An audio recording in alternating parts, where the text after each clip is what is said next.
How's it going, everybody? Damian G along with Terrell. We are back. I am back in the chair with him, and we are covering another episode of Peacemaker. Not Peacekeeper, Peacemaker, sir. From what the chat was telling you in YouTube over on Big Gold Bell Media, you kept saying Peacekeeper. So Did I say Peacekeeper?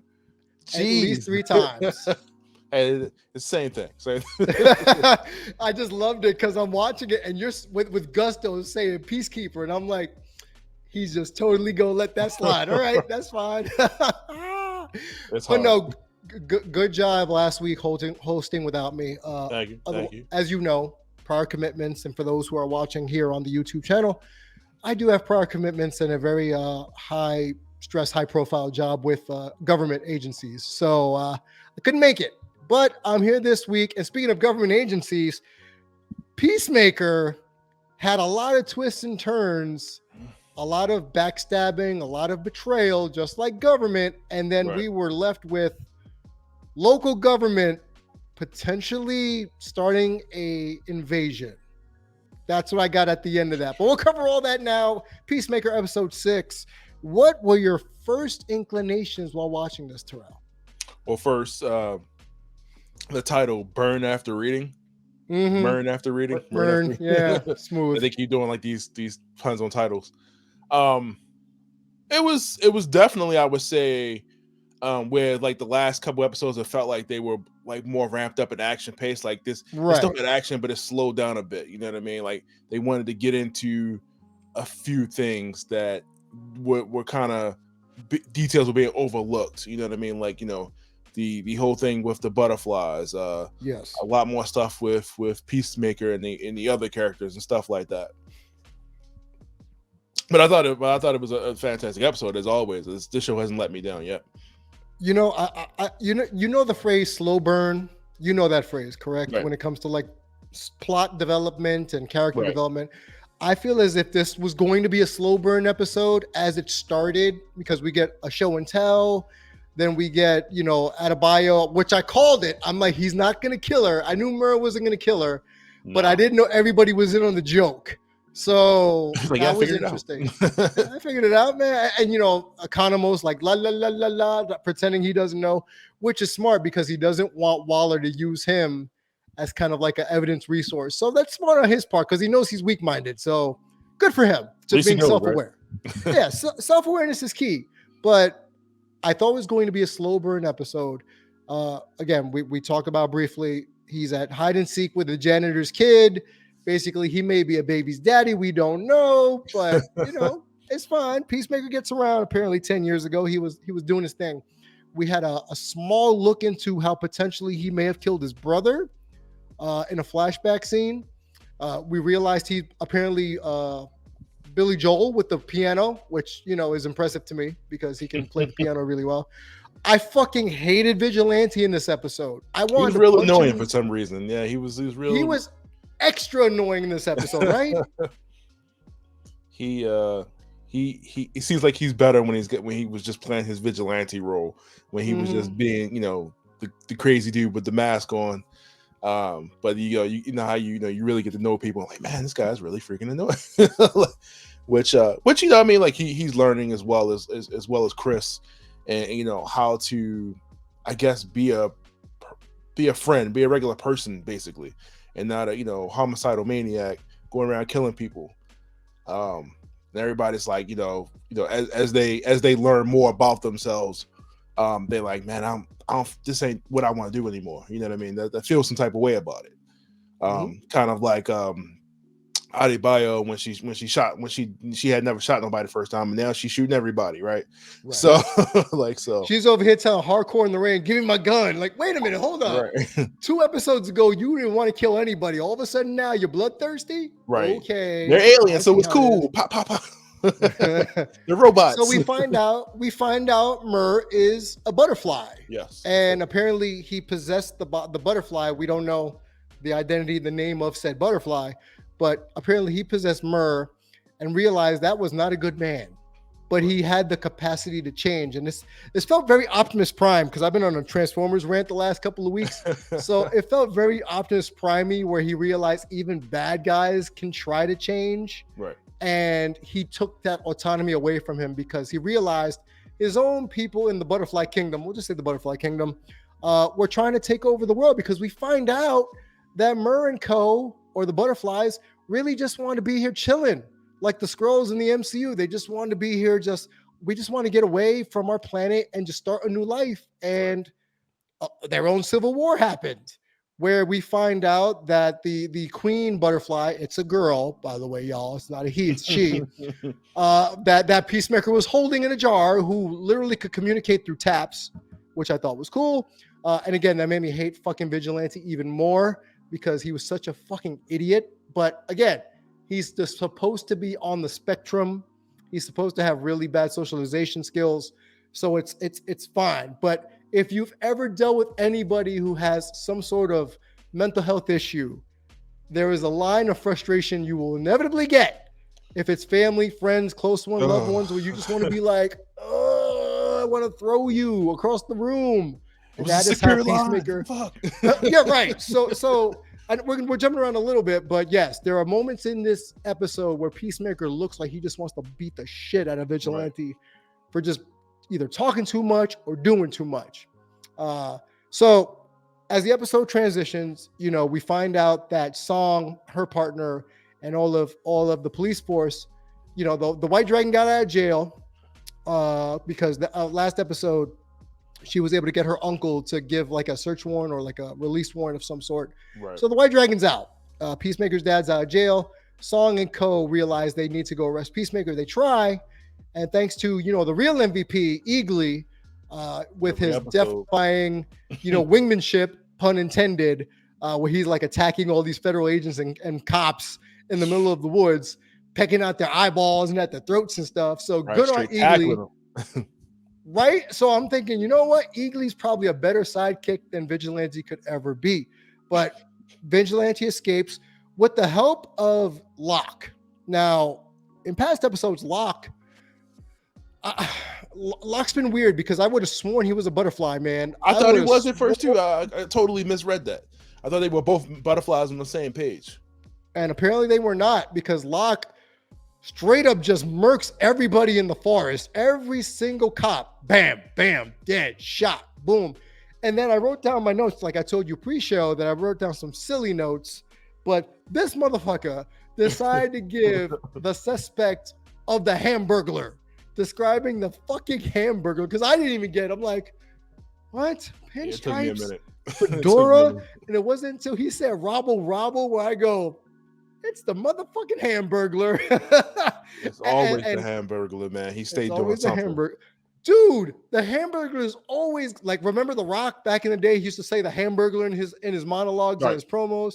Everybody's got something against the Hamburglar, man. But that's a different story for another day. So Locke just murks everybody, and he basically tries to throw the detectives off the set. And during the battle, terrible job, by the way, that was terrible job. If you were trying not to be obvious, like that was obvious, right? So he basically, like I said, he gives away the Hamburglar as a suspect, and again, Vigilante, good looks on you, bruh. Breaks the glass that they're holding the Queen Butterfly in, and what does the butterfly do? Not fly away. It possesses Detective Song. I saw that coming a mile away, like episodes ago. I for some reason I just knew like that when the butterflies we're gonna get them, get her specifically. I didn't think about it. I didn't think so. So you read that better than I did. So good job on that. But I'll say this: it's made her more interesting now. Oh, definitely. Yeah, she was definitely born. Yeah. She was except with her quips to White Dragon, everything else about her was just meh. So we have now Detective Song has been taken over. She goes to the precinct, basically sends out a homing beacon saying "caw," and then everybody at their mama shows up of all the butterflies, possesses the whole precinct, right? The cops, the villains, the criminals, Detective Locke, who then we realize, oh shit, he wasn't a butterfly to start with. What was his deal with Murn, which we never get into? We don't get told what his connection to Murn is. I don't even know if we're gonna get it. I don't think we're gonna get it at this point, like unless they. Right. Unless they say it with the subconscious, like, oh, when Detective Song was possessed by the Queen Butterfly, telling her partner, I sensed she was quite fond of you. So we learned really quickly, that these butterflies, even though they take over the body, they do retain the memories of said person that they overtake. So they have their consciousness. Think of Doc Ock possessing Peter in the Superior Spider-Man comic arc? Yeah. Yeah. So like that. So they're able to take fragments of people's, consciousness and their memories and things of that nature and use that to kind of assimilate. I'll say this and I'll jump real quick and we'll come back to the main point. That smiling shit at the end. That was creeped creepy. Me the fuck out. And I'm sorry for all the cussing, man, but that was one thing I wrote down in my notes somewhere. Smiling, creepy people. And that threw me completely off because I felt kind of internally. That song said the smile is different for each person that they take over, so they have to learn how to do it. It's weird. It's weird watching humans learn how to smile when they're possessed by aliens, though. It's kind of odd. So again, everybody's in on the joke over at Peacekeeper headquarters. They know that Murr's a butterfly. They're just letting it go because Murr wants to do well. Great, he wants to do good. He wants to save the world. So they find out they have to go kill the cow. I'm not surprised there's a cow because, like in South Park, you remember when the cows all knew about the alien invasion back in like season 1? Yeah, the cows always know something. My mom used to tell me in Spanish, "La vaca saben." The cows know. Now she wasn't a conspiracy theorist, but literally, there's a cow involved. We don't get to see the cow. Maybe it's the cow from Twister that finally landed, but apparently there's a cow that's supplying all the butterfly people with their honey, as it were. So the team now is going to go kill the cow. No, everyone knows except for Peacemaker and for Vigilante, but for good reason because they're idiots, that Murr is a butterfly. And as the episode transpires, basically we find out that, like I said, all the policemen have been taken over, all the detectives, all the people that were in that local jail, the skinheads, the regular occupants. Then we see White Dragon basically get his Darth Vader on and get his suit put on. It's like a five-man outfit. Mm-hmm. And I'll be honest, as a person of color, I'll be honest. The salute, even to this day, makes me uncomfortable, even if in a movie, like in a show. It really makes me uncomfortable. So as an actor, you're reading that in the script and you're like, if I'm not a skinhead or a neo-Nazi, do I really want to do in this hand motion? I don't know, man. It's some actors. It's like, give me that role. You already know my agent. Like they're acting out their inner selves and such. Right, but remember with the MCU, we never had Hydra do that. They did the cross arm. They never did the Hail the Führer hand motion. So seeing it in DC, I'm like, I think even in the comics, like the Hydra kind of distances himself from the whole whatever thing, and they talk about how ridiculous it was. You know what I mean? But yeah. So it still makes me uncomfortable. Basically, is what I'm definitely. saying. I definitely kind of cringed a little bit when I saw. I'm like, ugh. And at the end of this episode, here's what we're left with. After all the shenanigans, all the bloodshed, which I got to admit, after the forest scene, I felt a little uneasy because that was a lot of like bloody murder. And then when we got to the prison where the butterflies invaded, and you see like the blood vomit, the convulsing, not for nothing, put me in a little bit of a type of way too, where I'm thinking, oh, this is a lot more visceral and gritty than I anticipated. I'm not squeamish by any stretch of the imagination, but just watching it happen, I felt a little uneasy. I don't know how you felt. I'm curious to see how you would feel. Yeah, I mean, that's the first time they showed that process, I think, right? Or did they show it before and I missed it? Like in that depth. I don't think it's been that visceral, no. Yeah, because before it was just like we just saw them as is, like they were already taking over the person and they amplified their ability, stuff like that. But yeah, it's a mess. I'm like, you just gotta bypass the tongue. Like how you gotta do? It's like no cleaner way to get in. Well, because I think it was the last episode, they say it goes in through any orifice, goes through the butt, goes through the mouth, or the ears, or what have you. Just crawl right through. But we got through the mouth, and it was really. I hope they don't do it through. I really, really, really, really hope we don't get a butt shot of that happening. I don't think I'm ready for that because I think I might scream in the group chat if that happens. So this is what we're left with. They're all possessed. Alien invasion is on like Donkey Kong, right? On one end. Then you got the White Dragon and the Aryan Nation on the other end. And they're all coming for Peacemaker, who with his team Suicide Squad 2.0, is now going into the barn where Economos basically tracks down where the food supply source is. Right. So we don't know what's waiting in this barn. So everything is going to converge in the next 2 episodes, particularly on this specific barn. So I'm curious to see if we're going to get like one of those old John Woo standoffs like they did back in the day where everybody's against each other. You know, there's no friends. It's us, everybody against each other, like 3-on-3, like a wrestling match. So we'll see. It might just be bedlam. What I think is going to happen inevitably is obviously this episode is showing that Peacemaker's dad is trying to go after him and kill him. And they're going to wind up teaming up to take down Butterflies. And they're going to be like, oh, man, he's not that bad. He helped save life. I think he's either going to die helping defend against the Butterflies or, you know, survive. I don't know. I think he's going to die. But he's going to die saving his son. He dies. He dies. But I don't think he's going to save his son. I think he's going to die by the hands of Agent Song, who is now possessed by a butterfly. That'll be hilarious. Because remember, she has her consciousness. So she's probably going to be like, oh, this racist motherfucker. Like, okay. Right. You know, we don't know if he's racist against aliens. He's just racist against illegal aliens, apparently. Right. So, you know, that's not a question I've ever sat down with a racist and said, like, hey, if there was extraterrestrials, would you hate them too? Because they were different skin color and like different, like, you know, culture. So, you know, they don't hate Superman. He's white. And that's why they don't hate him. He's white. He looks like them. I mean, this guy really lucked up. Where he got superpowers? Oh, man. Why do you think Martian Manhunter looks like a private eye when he turns human? Because he knows. See? Because he knows. It's crazy. Like, Jones is the smart one. DC does a lot of that. Not just DC, but like the good alien versus bad alien, and the good aliens trying to help take down the bad alien story, and they team up with like whoever's, you know, kind of like the white Martians and the green Martians or whatever it was in DC. But they always kind of do that story. I think that's what we're getting here too. And that's what I was going to bring up, like in Young Justice or in Justice League, you always have a team up of one side of the alien genre versus the other, whatever it may be. You know, the Thanagarians, the Martians, what have you. But that's where we're at right now in Peacemaker. So basically, we're going to a showdown in the Bayou apparently, and it's going to be interesting to see how this plays out. Now, I'm going to tie my end of it in a bow and say it was a slow burn episode, as I said earlier. I still love the fact that you have so much depth with every character. More so now, obviously, because it's Peacemaker, so we got to know a lot more about him.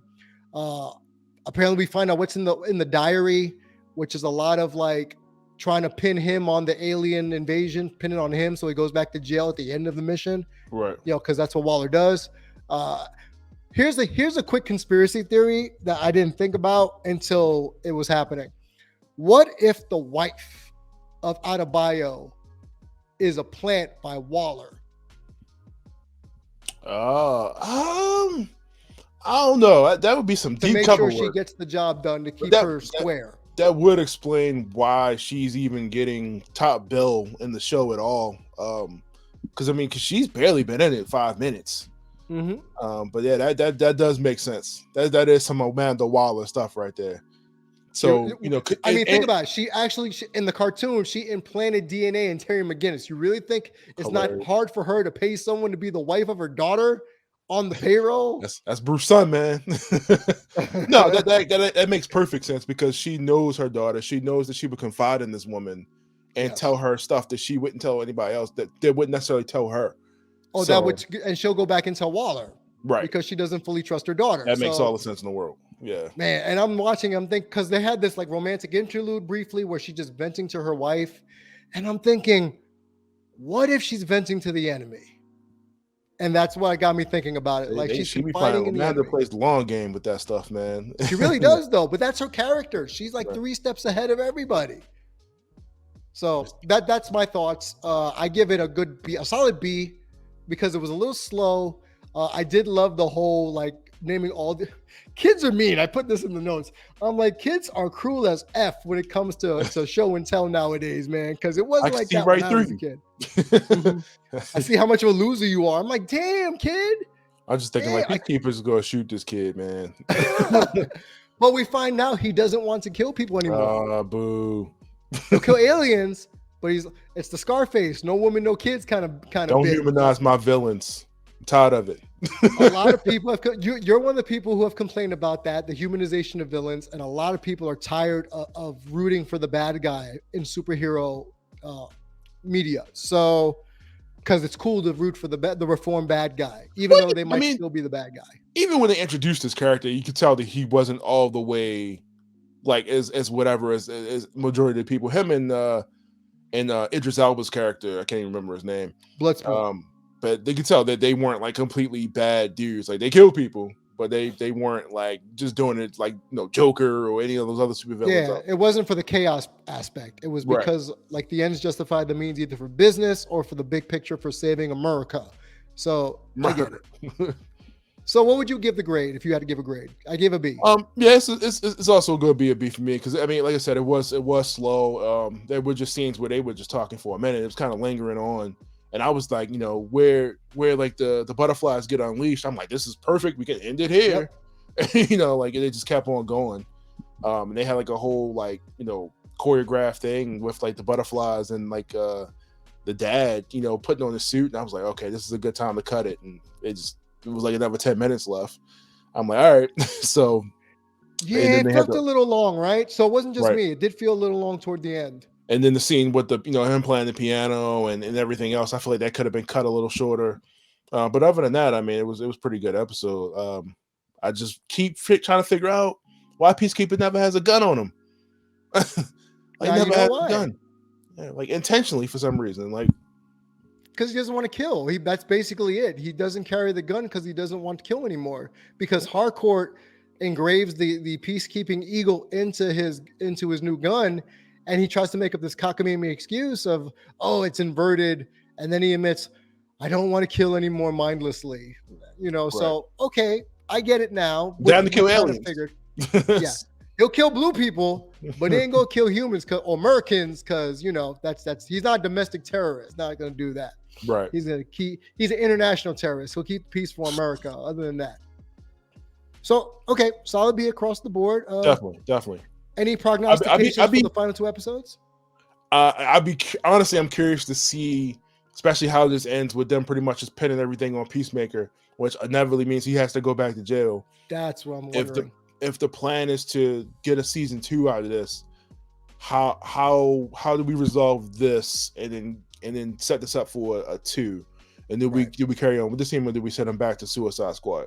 Because that's something that I would really want to see. I would want to see Suicide Squad serialized as just a series of missions. You know what I mean? And then of course, like this, but this is more of a character piece. But I would like to see that as a series of missions, or at least him team up in the second season with Suicide Squad members. But that's kind of where I want to see that go. And I've seen reports where James Gunn is pitching doing another spinoff with more characters from the Suicide Squad. Mm-hmm. I'm thinking Bloodsport or Ratcatcher 2 would be perfect spinoff characters, like a team up between those two with Sebastian the Rat would be an actual decent buddy cop DC program to watch, at least in my opinion. I definitely want to see some of the characters with actual powers do this. I mean, this is cool because we're seeing like aliens and stuff like that, but I do want to see some characters with abilities get a show if they decide to go that route. Well, that's what we had Naomi for, and look how that worked out. Oh god. Somebody just told me today that that show gets better, but I'm not gonna go get. I'm not even going. Yeah, I'm not. We're not even going to ask to watch that show. No, we're good. This is Peacemaker. Peacemaker. Yeah, it's Peacemaker. But if you guys are curious here on Big Gold Belt Media on our YouTube page, go and check out our review of the first 2 episodes of Naomi.